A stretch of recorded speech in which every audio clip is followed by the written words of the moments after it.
Criss Cross est un duo de rap américain qui a conquis le monde avec leur tube emblématique Jump au début des années 90. Composé des jeunes Chris et Kelly, Criss Cross a rapidement atteint la célébrité avec leur style unique et leur énergie débordante. Mais derrière le succès fulgurant se cachent des défis et des tragédies personnelles qui ont marqué la vie des deux artistes. Retournons sur leur histoire. Salut tout le monde et bienvenue sur la chaîne de Lexi Raconte. Alors si vous aimez ce genre de contenu, je vous invite à liker, vous abonner et activer la cloche de notification. Allez, on y va!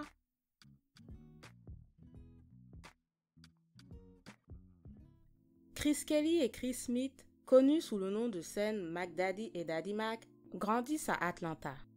Adolescents à peine expérimentés, les enfants d'Atlanta entrent dans l'industrie musicale à l'âge de 12 et 13 ans. En 1991, Jermaine Dupri, jeune producteur de disques qui n'a que 19 ans à l'époque, se trouve au Greenbrier Mall d'Atlanta et voit deux garçons particulièrement cool recevoir des cookies de la part des filles qui y travaillaient. Il reste enthousiasmé par les garçons qu'il croise par hasard, mais souhaite en savoir plus et reste donc en contact et noue une amitié avec eux. Un jour, Jermaine les entend rapper sur les paroles d'un titre de l'album America's Most Wanted d'Ice Cube. Bien qu'ils n'étaient pas initialement des rappeurs, Jermaine est stupéfait de voir à quel point ils rappent sur les chansons. Jermaine commence à écrire des titres chaque jour pour eux, mais les garçons ne sont pas convaincus. Jusqu'au jour où Jermaine leur propose la chanson Boys in the Hood qui les met en accord. Après avoir envoyé le titre au directeur de Rough House Records, il les signe et c'est là que Criss Cross est né.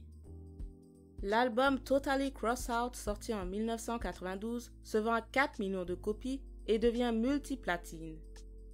La chanson Jump, écrite et produite par Jermaine Dupri, est un énorme succès, se vendant à plus de 2 millions de copies et est resté numéro 1 du classement Billboard Hot 100 pendant 8 semaines en 92. Le clip vidéo de Jump passait en boucle sur la chaîne MTV. Cette même année, leur succès leur permet de collaborer avec les stars du moment tels que Michael Jackson.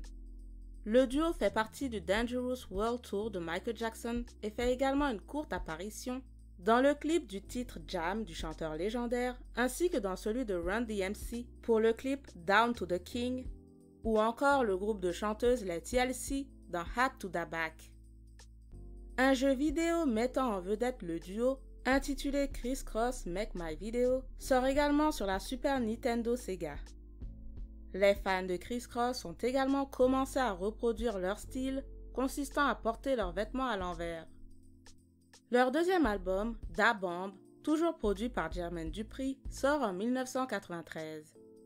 L'album est clairement plus orienté vers le style gangsta rap, qui est très en vogue à cette époque.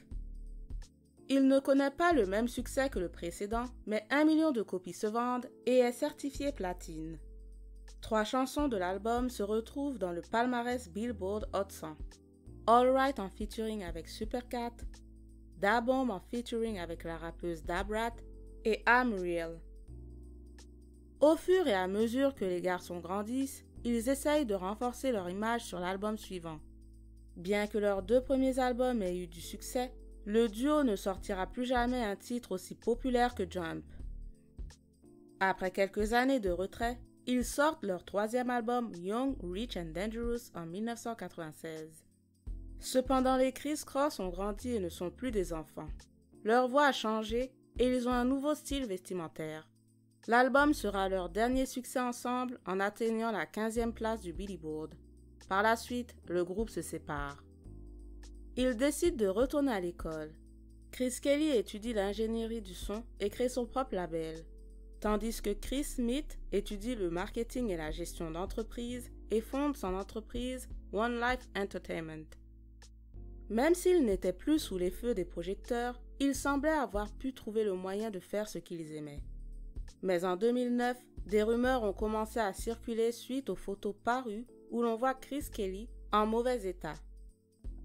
Les gens pensent qu'il est atteint de cancer, mais il explique que c'est parce qu'il souffre d'alopécie. En février 2013, le groupe Criss Cross se réunit pour le 20e anniversaire du label de Jermaine Dupri, So So Def. Ils parlent de se retrouver pour faire une tournée, mais cela sera leur dernière performance ensemble.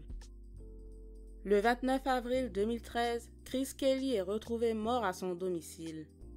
Il semblerait qu'un jour avant d'être retrouvé inconscient, il aurait pris une dose mortelle de cocaïne et d'héroïne. L'autopsie confirme que sa mort était due à un mélange toxique de différentes drogues et d'alcool. Depuis plusieurs années, il luttait contre ces différentes addictions. Au fur et à mesure, plusieurs autres rumeurs selon lesquelles Chris aurait été exploité par Hollywood sortent. Daz Dillinger, un rappeur proche de Tupac, affirme que Chris aurait rencontré Jada Pinkett Smith quand il avait 15 ans et elle 22 et qu'il aurait eu des relations intimes avec elle. Malheureusement, il est assez courant que d'anciens enfants stars finissent par devenir accros aux drogues, surtout lorsqu'ils sont si jeunes à accéder au succès et n'arrivent plus à le retrouver. Chris Kelly avait 34 ans lors de son décès. Merci d'avoir pris le temps de regarder la vidéo et je vous dis à très bientôt.